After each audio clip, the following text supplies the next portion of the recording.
Good evening everyone guys. Previous session में हमने नेब्रासुंडा के काटन के आधे पार्ट को कंप्लीट किए थे। इस सेशन में हम काटन कल्टीवेशंस का सेकेंड पार्ट कंप्लीट करेंगे। तो आइए स्टार्ट करते हैं इस सेशन को। पहले नंबर का हेडिंग है डिलिंटिंग। इसी को हम डिफ्यूजन के डिलिंटिंग को ही डिफ्यूजिंग के नाम से भी जाना जाता है। First point related to delinting और defuzzing done with concentrate sulfuric acid in a ratio of acid to cotton seed about 1:10। यानी डिलिंटिंग या फिर डिफ्यूजन में कंसनट्रेटेड सल्फ्यूरिक एसिड की मात्रा प्रयोग में लाई जाती है, जिसका रेशियो एक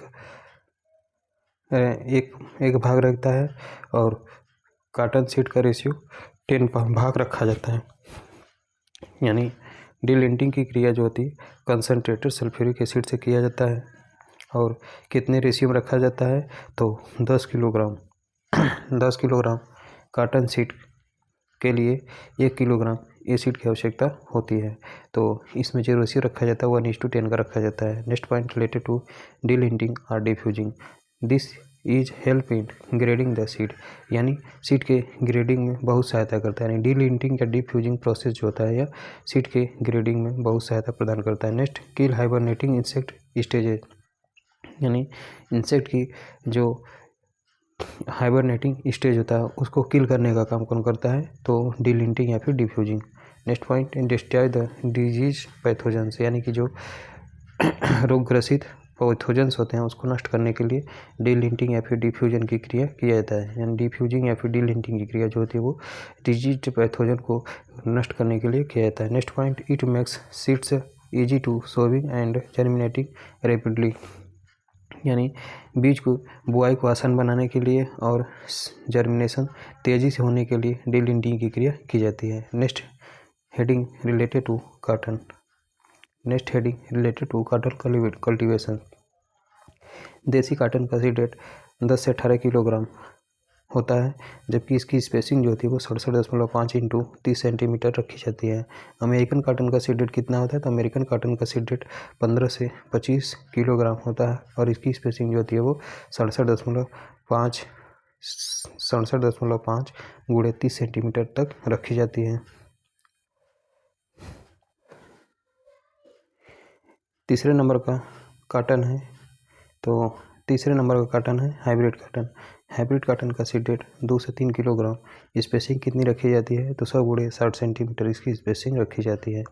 next BT cotton. BT cotton का सीड रेट 1 से 1.5 किलोग्राम प्रति हेक्टेयर होता है और इसका प्लांट पॉपुलेशन औसत जो प्लांट पॉपुलेशन होता है वो 10,000 प्लांट प्रति हेक्टेयर होता है। Next heading sowing time of cotton. यानी कॉटन का बुआई का समय। नॉर्थ इंडिया में कॉटन का बुआई के समय मई का प्रथम पखवाड़ा होता है। यानी मई का जो प्रथम पखवाड़ा होता है वो नॉर्थ इंडिया में, यदि कॉटन की बुआई नॉर्थ इंडिया में की जाती है तो इसके लिए जो सूटेबल टाइम होता है वो मई का प्रथम पखवाड़ा होता है। लेकिन यहीं जब हम कॉटन को सेंट्रल इंडिया में लगाते हैं या बुआई करते हैं तो यह last week June to first week of July, यानी जो जून के अंतिम सप्ताह से लेकर जुलाई के प्रथम सप्ताह तक का जो समय होता है वो सेंट्रल इंडिया में बुआई का समय होता है। नेक्स्ट है इन तमिलनाडु में इसकी बुआई जो होती है वो सितंबर अक्टूबर के महीने में की जाती है। नेक्स्ट हेडिंग अल्ट्रा नैरो रो। यानी इसी को हम UNR सिस्टम के नाम से भी जानते हैं। The concept of ultra narrow row was developed in USA in which the row to row and plant to plant spacing kept 90 into 19 centimetre squares. यानी अल्ट्रा नैरो रो या फिर UNR का जो कंसेप्ट है यह USA में दिया गया था, USA के द्वारा दिया गया था, जिसमें row to row and plant to plant का जो स्पेसिंग रखा जाता है वो 19 गुणे 19 सेंटीमीटर स्क्वायर रखा जाता है।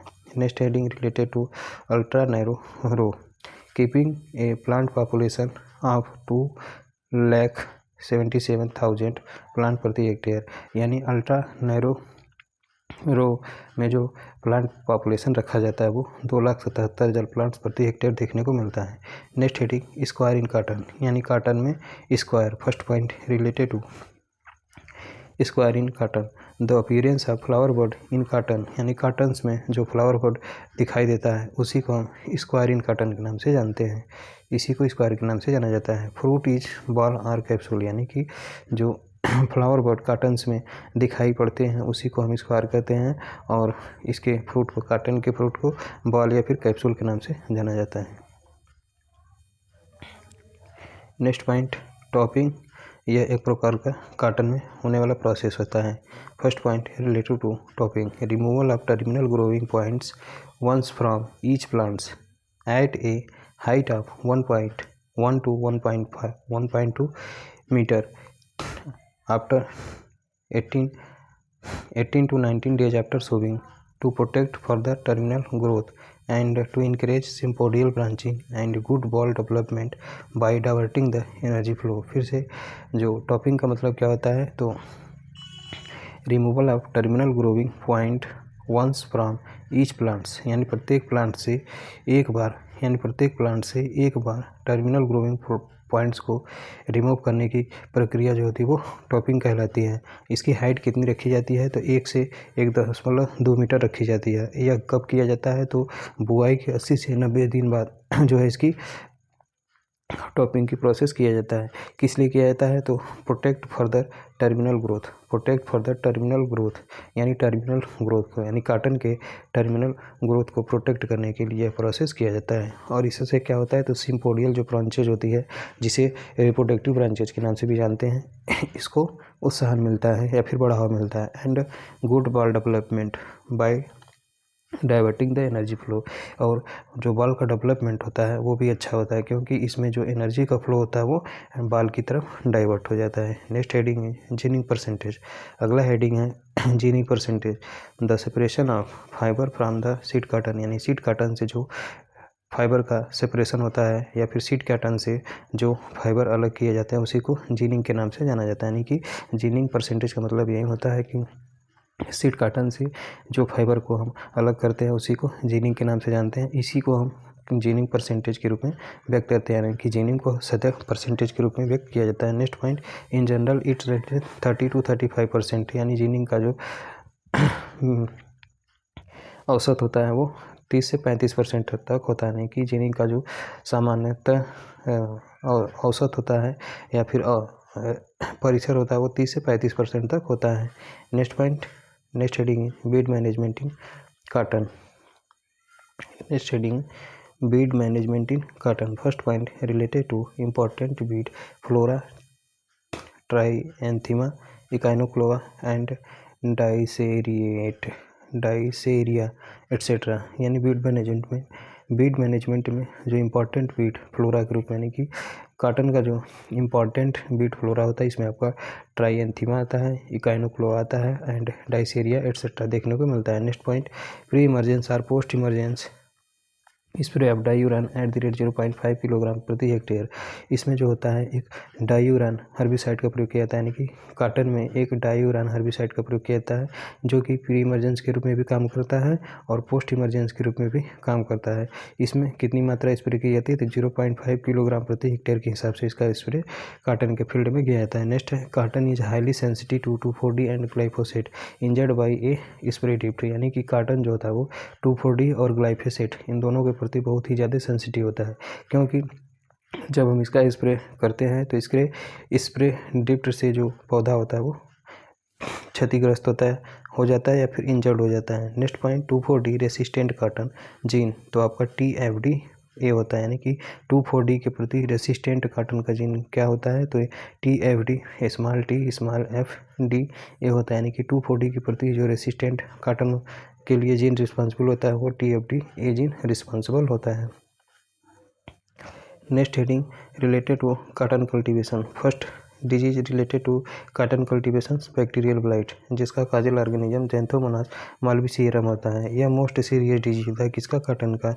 And this disease has 4 stages, इस डिजीज की लगभग 4 स्टेजेस पाई जाती हैं, जिसमें आपका पहला एंगुलर लीफ स्पॉट होता है, जो इसमें लीफ इन्फेक्शन देखने को मिलता है। दूसरे नंबर पर ब्लैक आर्म आता है, जो इसमें स्टेम इन्फेक्शन देखने को मिलता है। तीसरे नंबर पे आपका बॉल राट आता है, जिसमें बॉल इन्फेक्शन देखने को मिलता है। एंड चौथे नंबर पे आपका सीडलिंग इन्फेक्शन आता है, जिसमें सीडलिंग इन्फेक्शन से देखने को मिलता है। Next point, physiological disorder related to cottons. फर्स्ट है आपका फिजियोलॉजिकल डिसऑर्डर तिराक, इसी को हम बैड बॉल ओपनिंग के नाम से जानते हैं। इसी को pre mature defective opening of balls के नाम से जानते हैं। यह किसके कारण होता है, तो यदि हम पहले बुआई कर देते हैं तो उसके कारण भी हो सकता है। Water stress on light Sandy soils, यानी कि हल्के सैंडी सॉइल्स में यदि वाटर स्ट्रेस की कंडीशन होती है तो उस समय भी तिराक या फिर बैड बॉल ओपनिंग देखने को मिलता है। या फिर अल्कलाइन सॉइल्स में भी वाटर स्ट्रेस के कारण यह दिखाई देता है।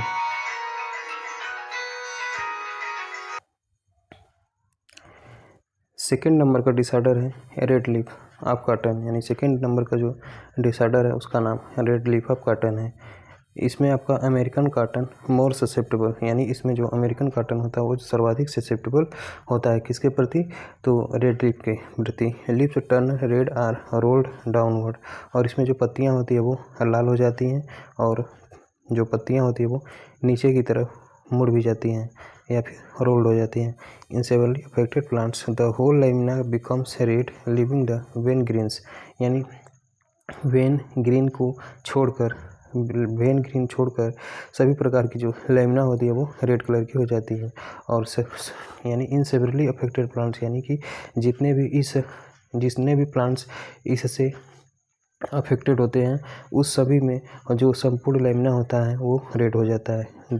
केवल green leaving the vein greens, केवल वेन ही ग्रीन्स इसमें दिखाई देता है। Next point, little leaf in cotton, यानी कॉटन में जो पत्तियां छोटी रह जाती है किसकी डिफिशियंसी के कारण होता है, तो जिंक की डिफिशियंसी के कारण होता है। यानी little leaf in cotton, cotton में जो लिटिल लीफ होता है वो जिंक की डिफिशियंसी के कारण होता है। चौथे नंबर पर आपका क्रिंकल लीफ ऑफ कॉटन, यानी कॉटन का जो क्रिंकल लीफ होता है वो मैग्नीज की टॉक्सिसिटी के कारण होता है।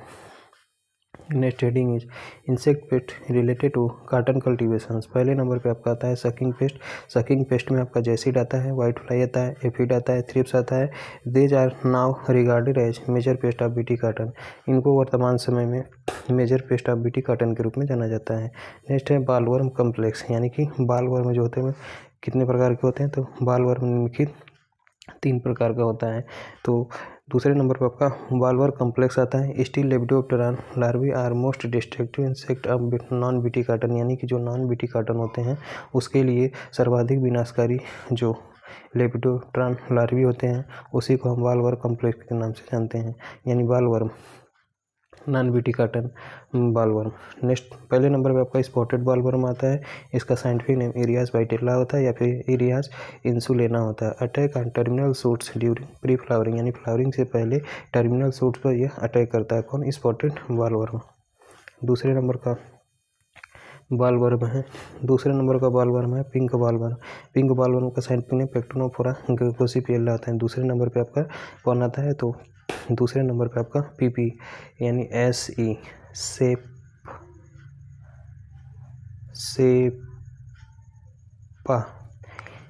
स्केलेटिक बना देते हैं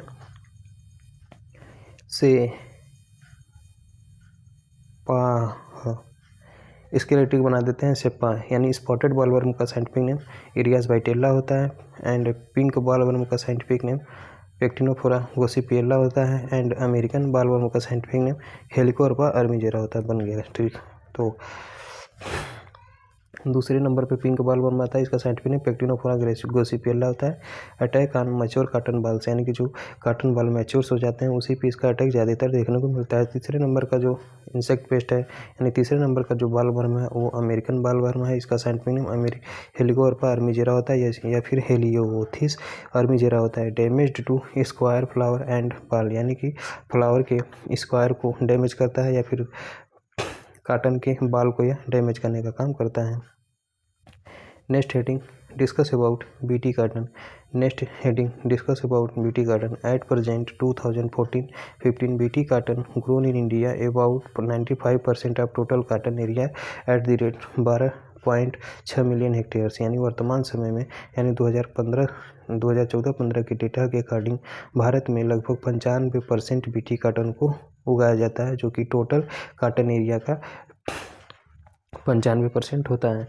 अब मिलियन हेक्टेयर्स में बात करते हैं तो 12.6 मिलियन हेक्टेयर्स एरिया पे 2014-15 में उगाया गया था, जो कि टोटल कॉटन एरिया का 95% एरिया BT कॉटन ने ही कवर कर लिया था। Next point, developed by biotechnology by inserting lethal genes from soil bacterium in cotton which is resistant against cotton bollworm, यानी BT कॉटन में सॉइल बैक्टीरिया का developed by biotechnology ने BT cotton को biotechnology के द्वारा विकसित किया गया है। और इसमें कौन सा जीन डाला गया है, तो इसमें लीथल जीन्स को जो है वो डाला गया है, जो कि किससे प्राप्त किया गया है, तो सॉइल बैक्टीरियम के रूप में इसे सॉइल बैक्टीरियम से इसे सॉइल बैक्टीरियम के रूप में जाना जाता है। किसमें, कॉटन में, यानी कॉटन में सॉइल बैक्टीरियम से, यानी कॉटन में सॉइल बैक्टीरियम से लीथल जीन को इंसर्ट करके बायोटेक्नोलॉजी के द्वारा BT कॉटन को विकसित किया गया है।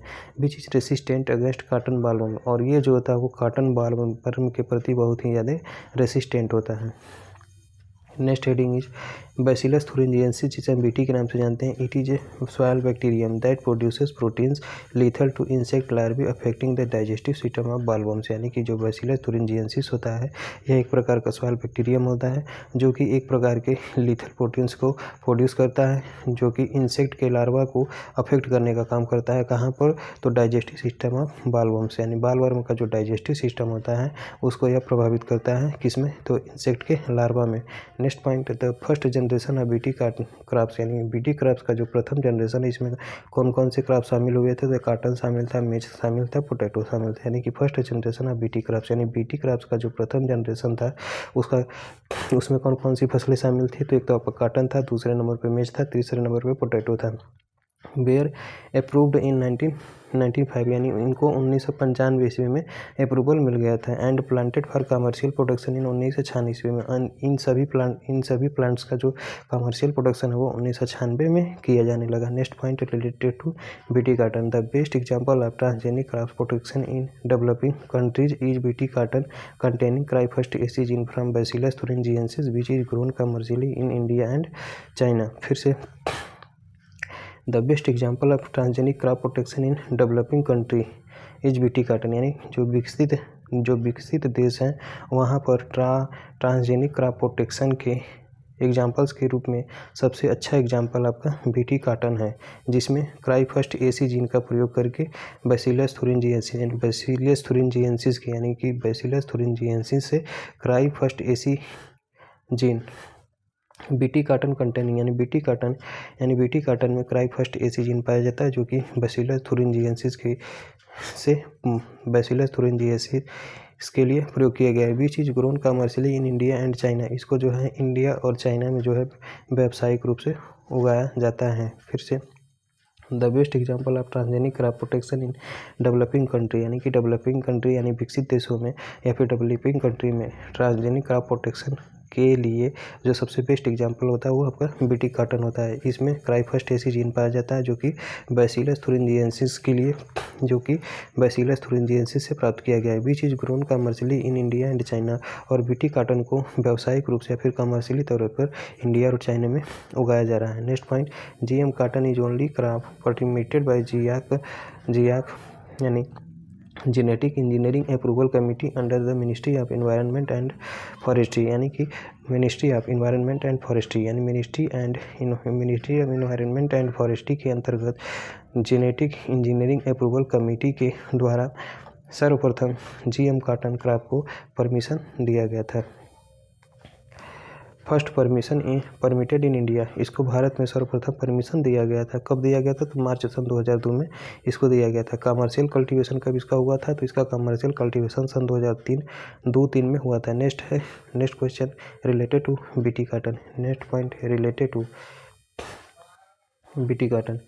Next point related to BT cotton, Mahyco collaborated with Monsanto to developed first BT variety Bollgard first using cry first AC genes, यानी मैहाको कंपनी ने मोन्सांटो कंपनी के साथ कोलैबोरेशन करके बीटी की प्रथम वैरायटी को विकसित किया था जिसका नाम बोलगार्ड फर्स्ट था। और इसमें किस जीन का प्रयोग किया था, तो क्राई फर्स्ट एसी जीन का प्रयोग करके बोलगार्ड फर्स्ट वैरायटी को निकाला गया था। Next point, recently 2006 BT variety developed as Bollgard second having both genes of cry first AC and cry second AB genes, यानी कि 2006 के दौरान बीटी वैरायटी को विकसित किया गया था जिसका नाम बोलगार्ड सेकेंड है।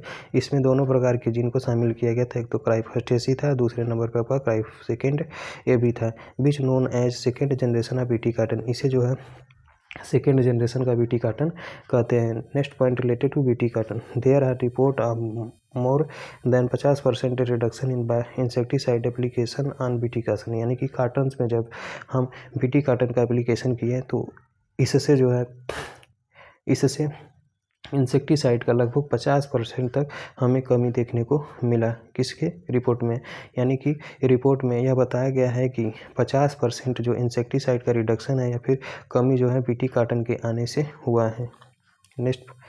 नेक्स्ट हेडिंग इज रेफ्यूजिया स्ट्रेटेजी, यानी रेफ्यूजिया स्ट्रेटेजी का मतलब क्या होता है, the 20% area is kept for non BT cotton around the field of main BT cotton, यानी मेन बीटी कॉटन के फील्ड में मेन बीटी कॉटन के फील्ड के चारों तरफ जब हम नॉन बीटी कॉटन के 20% एरिया को रखते हैं तो उसी को हम रेफ्यूजिया स्ट्रेटेजी के नाम से जानते हैं। फिर से द 20% एरिया यानी the 20% area is kept for non BT cotton around the field of main BT cotton, यानी कि मेन बीटी कॉटन के खेत के चारों तरफ जब हम 20% एरिया नॉन बीटी कॉटन का रखते हैं तो उसी को रेफ्यूजिया स्ट्रेटेजी के नाम से जाना जाता है। Next point, purpose behind this to is to prevent resistance bollworms against BT cotton, यानी कि purpose behind this is to prevent resistance to bollworm against BT cotton, यानी इसका जो उद्देश्य होता है, यानी इसके पीछे का जो उद्देश्य होता है वो बीटी कॉटन के विरुद्ध जो बॉलवर्म के प्रति जो रेसिस्टेंसी होती है उसको प्रिवेंट करना होता है। यानी कि रेफ्यूजिया स्ट्रेटेजी का जो मेन उद्देश्य होता है वह यह होता है कि बीटी कॉटन के विरुद्ध जो बॉलवर्म का रेसिस्टेंसी होती है वो नॉन बीटी कॉटन में भी रोका जा सके, यानी बीटी कॉटन के विरुद्ध जो बॉलवर्म का रेसिस्टेंसी होती है उसको प्रिवेंट करना इसके पीछे का उद्देश्य होता है। सीधा सीधा करने का मतलब ये है कि रेफ्यूजिया स्ट्रेटेजी का मतलब ये होता है कि 80% एरिया में जब हम बीटी कॉटन को उगाते हैं और 20% एरिया पे जब हम नॉन बीटी कॉटन को उगाते हैं तो इसका मेन उद्देश्य यह भी होता है कि जो नॉन बीटी कॉटन है उसका भी वो भी बॉलवर्म के प्रति रेसिस्टेंस ये उसमें भी आ जाए। नेक्स्ट पॉइंट क्या है, तो important points related to cotton cultivations, important point related to cotton cultivation, कौन कौन सा इंपॉर्टेंट पॉइंट है, तो इसमें पहले नंबर का पॉइंट क्या है, तो fibre length and fibre fineness are genetic traits, यानी जो फाइबर की लंबाई होती है या फिर फाइबर की जो फाइननेस या पतलापन होता है यह किस प्रकार का ट्रेट्स होता है, तो जेनेटिक ट्रेट्स होता है। नेक्स्ट है ओरिजिन ऑफ कॉटन का ओरिजिन प्लेस कहाँ पर होता है, तो इंडिया होता है। लिंट परसेंट इन कॉटन का जो लिंट परसेंट होता है वो कितना होता है, 33% होता है। फाइबर मैच्योरिटी मेजर्ड बाई एरियोमीटर, यानी फाइबर की जो मैच्योरिटी जो होती है वो किसके द्वारा मेजर की जाती है, तो फाइबर की मैच्योरिटी जो होती है वो एरियोमीटर के द्वारा मेजर की जाती है। एंड फाइबर की जो थिकनेस होती है वो नेपीनेस के द्वारा मेजर की जाती है। And spinning performance measured by number of counts, यानी कि जो स्पाइनिंग परफॉर्मेंस होती है कॉटन की जो स्पाइनिंग परफॉर्मेंस होती है किसके द्वारा मेजर की जाती है, तो नंबर ऑफ काउंट के द्वारा मेजर किया जाता है।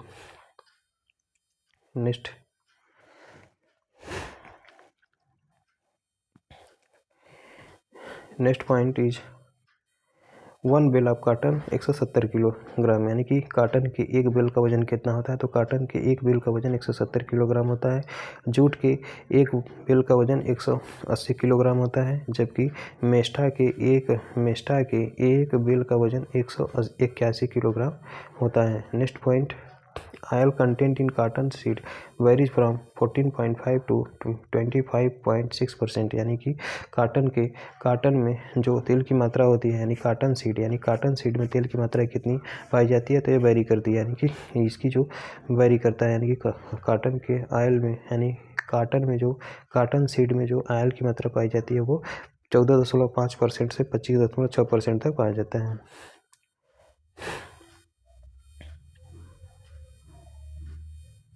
Next point, toxic pigment or phenol compound present in cotton seed is gossypol, यानी जो टॉक्सिक पिगमेंट होता है या फिर फिनॉल कंपाउंड होता है कॉटन सीड में, ये कौन सा होता है, तो गोसिपॉल होता है, यानी कि कॉटन के सीड में जो टॉक्सिक पिगमेंट पाया जाता है या फिर फिनॉल कंपाउंड पाया जाता है, यह गोसिपॉल होता है। Next point, cotton fibre is an elongation or outgrowth of an epidermal cell of seed coat, यानी सीड कोट का जो एपिडर्मल, यानी सीड कोट के एपिडर्मल सेल पर जो आउट ग्रोथ दिखता है या फिर कॉटन फाइबर का जो इलांगेशन होता है उसी को हम कॉटन फाइबर कहते हैं। यानी cotton fibre is an elongation और outgrowth of an epidermal cell of seed coat, यानी कि कॉटन के सीड कोट के एपिडर्मल सेल पर जो फाइबर का इलांगेशन होता है या फिर आउट ग्रोथ होता है उसी को हम कॉटन फाइबर के नाम से जानते हैं। यानी सीड कोट के ऊपर जो एपिडर्मल सेल्स पर आउट ग्रोथ होता है या फिर जो इलांगेशन होता है उसी को हम कॉटन फाइबर के नाम से जानते हैं। Next cultivation is jute cultivation, यानी 11वें नंबर का कल्टीवेशन है जूट कल्टीवेशन। 11वें नंबर का कल्टीवेशन क्या है, तो 11वें नंबर का कल्टीवेशन है जूट कल्टीवेशन। इसको हम नेक्स्ट सेशन में डिस्कस करेंगे।